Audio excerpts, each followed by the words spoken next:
Suatu kali, seorang pendeta mengunjungi sebuah salon yang sudah menjadi tempat kebiasaannya untuk merapikan rambutnya. Dia sudah sangat akrab dengan penggunting rambut yang berada di salon tersebut, dan ketika tiba gilirannya untuk merapikan rambut, mereka saling bertanya kabar tentang keluarga, pekerjaan, dan juga cerita-cerita yang terjadi di dunia pada saat itu. Sambil dirapikan rambutnya, pendeta itu membuka Alkitab dan membacakannya. Dan disingkatkan cerita, di akhir daripada proses perapian rambut ataupun pengguntingan rambut itu, sang penggunting rambut mengatakan kepada pendeta suatu statement yang membuatkan pendeta itu berpikir panjang. Penggunting rambut itu mengatakan, "Pendeta, saya tidak percaya Tuhan itu ada." Lalu dengan suatu pertanyaan yang jujur daripada pendeta itu mengatakan, "Mengapa kamu tidak percaya Tuhan itu ada?" Dengan senyum, sang penggunting rambut mengatakan, "Mudah saja untuk membuktikan Tuhan itu tidak ada.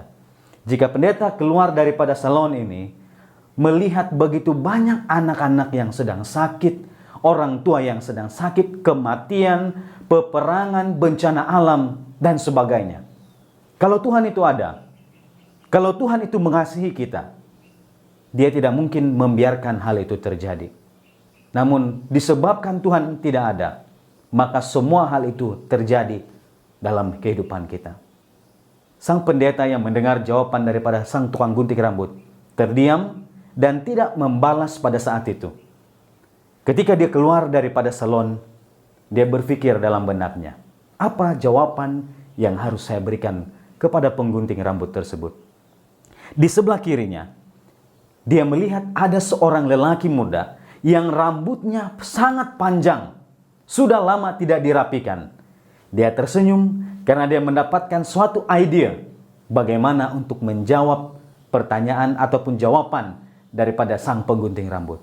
Lalu pendeta itu mengajak pemuda yang panjang rambut itu masuk ke dalam salon dan kemudian mengatakan kepada tukang gunting rambut, "Sahabatku, sebenarnya tidak ada tukang gunting di dunia ini." Saudara tahu apa respon daripada sang tukang gunting rambut? Dia katakan, "Bagaimana mungkin kamu katakan sedemikian? Ini saya ada di sini. Masalahnya, orang tidak mau datang kepada saya. Lelaki muda ini panjang rambutnya karena dia tidak mau datang kepada saya." Pendeta tersenyum lebar dan dengan nada yang pelan dia mengatakan, "Itulah jawabannya. Kenapa orang tidak percaya Tuhan itu ada? Karena mereka tidak mau datang kepada Tuhan." Saudara dan saudari yang dikasihi dalam Tuhan, dalam kehidupan seharian kita sementara berada di dunia ini, ada banyak hal yang membuatkan kita tertanya-tanya dan kadangkala kita meragukan kewujudan Tuhan.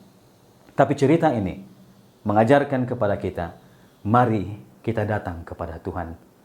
Karena Tuhan akan memberikan kita jawaban daripada segala pergumulan yang kita hadapi. Firman Tuhan jelas mengatakan dalam Matius 11 ayat 28, "Marilah kepadaku yang letih lesu dan beban berat, aku akan memberikan kelegaan kepadamu." Apakah saudara memiliki beban berat saat ini? Tuhan menanti kita. Dalam kitab Wahyu pasal 3 mengatakan Tuhan mengetuk pintu hati kita, menunggu agar kita menerima undangannya. Semoga perkabaran sederhana ini boleh menjelaskan kepada kita betapa luar biasanya Tuhan yang mencintai kita. Tuhan memberkati.